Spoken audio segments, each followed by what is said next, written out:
Wilujeng enjang Mbah Doyok. Nggih, wilujeng wayaketen.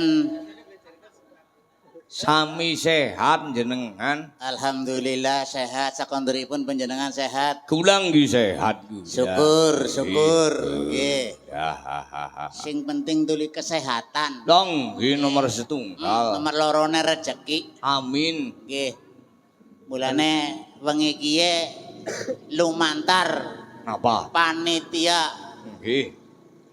tasakuran apa nggih? Leres sanget Nggih. Merdi Desa. Merdi desa. Desa Tuking Gedhong.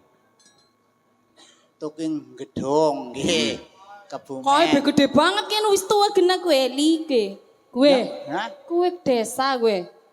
Nah yuk ireng Tinggal napa mboten? keton ireng tok pada gelut tulisane. Oh, Bures. alah, bures. Tapi emang duit awas. Oh ya, kan duit kan diraba, Terus diterawang, dijilat.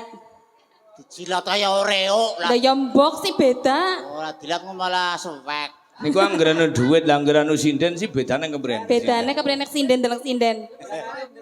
Sinden ki ora dikapak-kapak kena. Siapa kena? Engko mati dewek. Ya ora lah. Panjang umur sinden kok. Lah, Amin ya, Mbak. panjang umur tuh li anggeranu bermanfaat. Sampai deh panjang umur. Tak dongakna lik. Semoga sampai 300 tahun. Duh, Amin, Pak. Kami nih, Pak. nyoror ngamini lah. Lah nang apa mbok seneng? Jangan telung abad Malah main kayak manusia purba kok. kaya manusia purba nyong kon dadi mumi. Dipajang kok. Nang Tuking Gedhong Balai Desa kene nang Pak Mamat. Di Pak Mamat, Di Pak Guru, Pak. ketek omong naring Bu Heni Mas ora. Nggih, matur nuwun. Jarite deng cungklang dewekan. Dalam nggonku Karo bor kodhok apa bar banjir? nggonku bobor kodhok. Malah nyong wedi. Kowe nang ngelor miki nang aring Anu kepribun. anak kodhok mari nyong malah ngelo kena pentung nyong ya wedi. Nek kodhok aring Tuking Gedhong lah main. Napa kepribun? Nyong mene teka langsung tawa. Kepriye sih? Rokok. Sing cilik yang nawani jodone kayak gitu.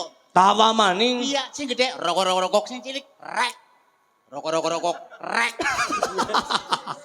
Jadi jodone. Wis Jodoh, berarti Nek. jodoh. Iya. Iya, bener. Alhamdulillah niki sing wungon tesi kata. Nggih, tesi. Oh, kelalen gue nyong anak. Cepet lik lo kok dipotong. Iya kiye. Titipan kepribun, titipan apa? Panpit. Kaya titipan pit lah. Titipan motor barang. Niki enten layang sing ana tulisane Apa? dhuwur dhewe kowe bang wetan. Ya. Baik Masnan Kades Pesuruan. Nggih. Anjir.